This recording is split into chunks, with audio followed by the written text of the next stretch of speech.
नमस्कार विद्यार्थियों। आज हम लोग चर्चा करेंगे बी पार्ट थर्ड में चलने वाले वेस्ट पॉलिटिकल थॉट या पश्चिमी राजनीतिक विचारकों में जॉन स्टुअर्ट मिल पे। जॉन स्टुअर्ट मिल से पहले हम लोगों ने चर्चा की थी बेंथम पे।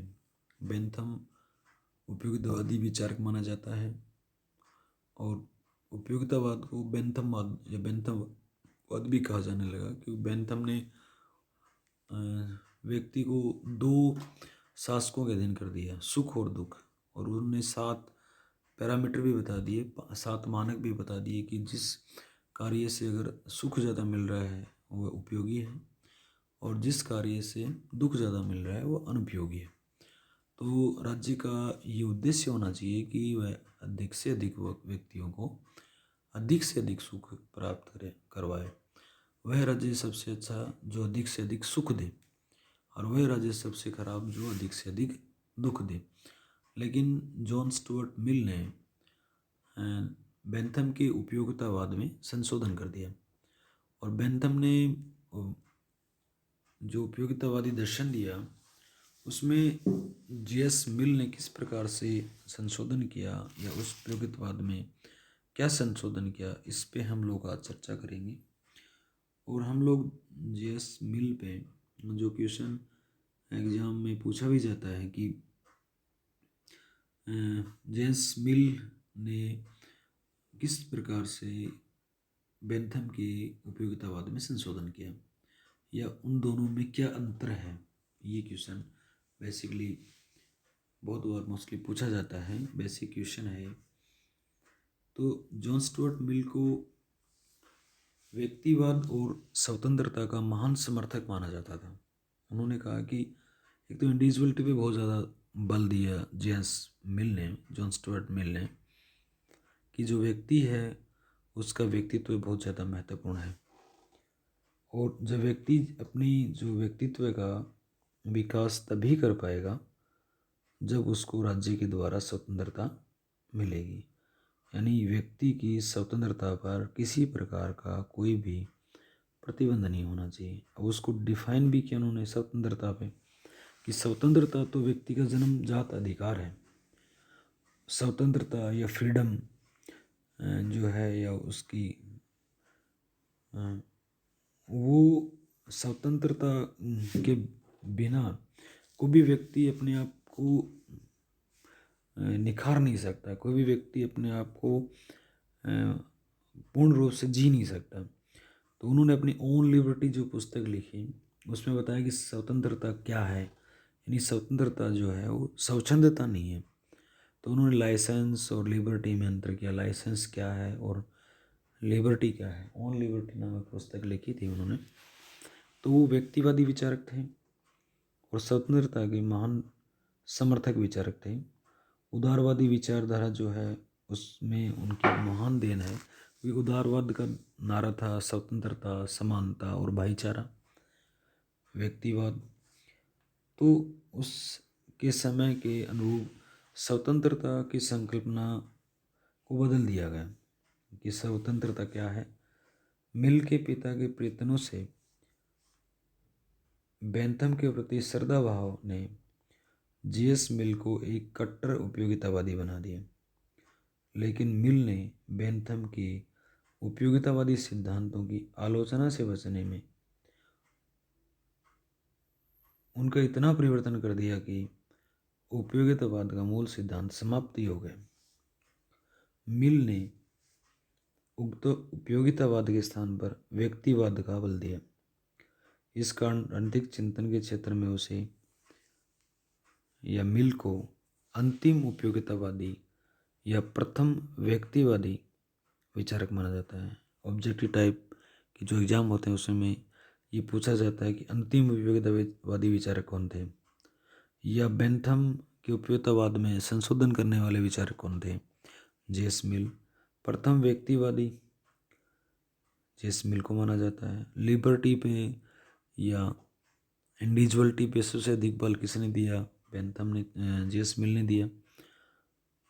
जेएस मिल जो जॉन स्टुअर्ट मिल, इसके फादर थे जेम्स मिल। और जेम्स मिल उपयुक्तवादी जो विचारक थे बेंथम के बहुत बड़े प्रशंसक थे। और उन्हीं अपने फादर से प्रभावित होकर के वो बेंथम के अनुयायी हो गए। लेकिन बेंथम के उपयुक्तवाद के आलोचक बने, उन उससे ज़्यादा उन्होंने उसमें संशोधन कर दिया। जेएस मिल का जो जन्म है वो 20 मई 1806 में लंदन में हुआ। 1873 में इनकी मृत्यु हो गई। ये बचपन से ही बहुत मेधावी थे। 16 वर्ष की अवस्था में उपयोगितावादी सोसाइटी का सदस्य बना दिया गया। 17 वर्ष की अवस्था में ईस्ट इंडिया कंपनी में इनको एलडीसी की नौकरी मिल गई। और 25 वर्ष की अवस्था में मिल का परिचय श्रीमती हैरियट टेलर से हुआ, जिसे उसने जीवन की सबसे महत्वपूर्ण मित्रता कहा। 1865 में मिल ब्रिटिश संसद के सदस्य निर्वाचित हुए। इन्होंने बहुत सारी पुस्तकें लिखी। Plato dialogues, the system of logic, the principle of political economy, a treatise of liberty, subjection of women, जिसे महिलाओं पे मिल ने समर्थक जो पुस्तक थी, जेम्स मिल जो जेस मिल थे वो महिला उनके बहुत ज़्यादा पक्षधर थे। उनकी सब्जेक्शन ऑफ वीमेन भी बहुत प्रसिद्ध पुस्तक है। कॉन्स्टिट्यूशन ऑफ रिप्रेजेंटेटिव गवर्नमेंट भी इनकी पुस्तक है। ऑटोबायोग्राफी। मिल द्वारा उपयोगितावाद की पुनर्समीक्षा या बेंथम और मिल के उपयोगितावाद में क्या अंतर है, इसके विषय में हम लोग अगर चर्चा करें तो मिल ने बेंथम के उपयोगितावादी सिद्धांत को एक दर्शन, विश्वास और धर्म के रूप में लिया और इसके प्रचार को अपने जीवन का उद्देश्य बनाया। लेकिन मिल का भावनात्मक आधार बेंथम से कहीं अधिक व्यापक था, जिसके कारण मिल का उपयोगितावाद बेंथम के उपयोगितावाद से अलग हो गया। मिल ने उपयोगितावाद के संबंध में जो विचार दिए हैं वे उसके प्रख्यात निबंध उपयोगितावाद में उपलब्ध हैं। मिल द्वारा बेंथम के सुखवाद को स्वीकार किया गया, लेकिन कालांतर में उसके विचारों में क्रांति हुई, जिसके कारण उसकी उपयोगितावाद और बेंथम में कई मूलभूत अंतर आ गए।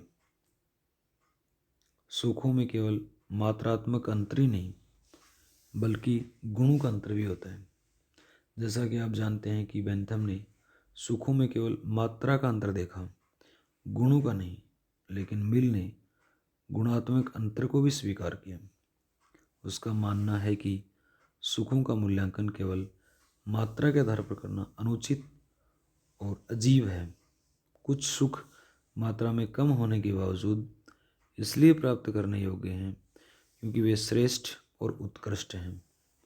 इसी आधार पर वह मानता है कि किट्स और वर्ड्सवर्थ की रचनाओं का आनंद गुल्ली डंडा खेलने के आनंद से अधिक उत्तम है।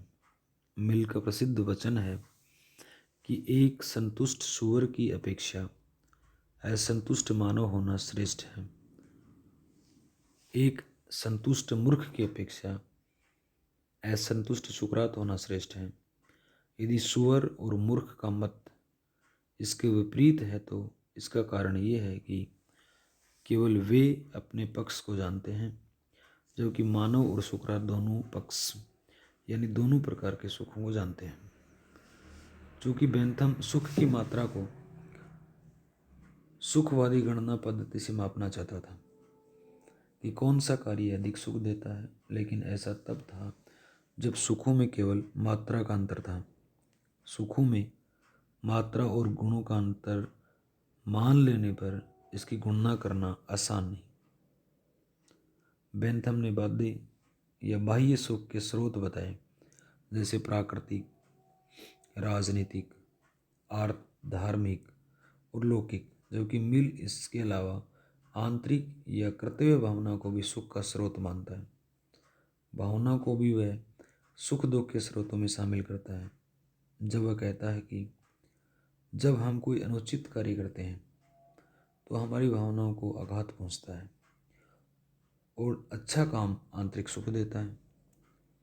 मिल का उपयोगितावाद नैतिकवाद की भावना लिए हुए है, क्योंकि बेंथम जहाँ अधिकतम व्यक्तियों के अधिकतम हित को राजनीतिक सिद्धांत मानकर इसे कानून और प्रशासन के क्षेत्र में लागू करना चाहता है, जो कि मिल का सिद्धांत व्यक्तिगत नैतिकता का सिद्धांत है। राज्य का उद्देश्य उपयोगिता नहीं बल्कि व्यक्ति के नैतिक गुणों का विकास करना है। मिल ने स्वतंत्रता को उपयोगिता से अधिक उच्च स्थान और श्रेष्ठता प्रदान की, जबकि बेंथम ने अपने विचारों में उपयोगितावाद को स्वतंत्रता से अधिक उच्च स्थान दिया। मिल व्यक्तियों के व्यक्तित्व विकास के लिए स्वतंत्रता को अनिवार्य शर्त मानता है।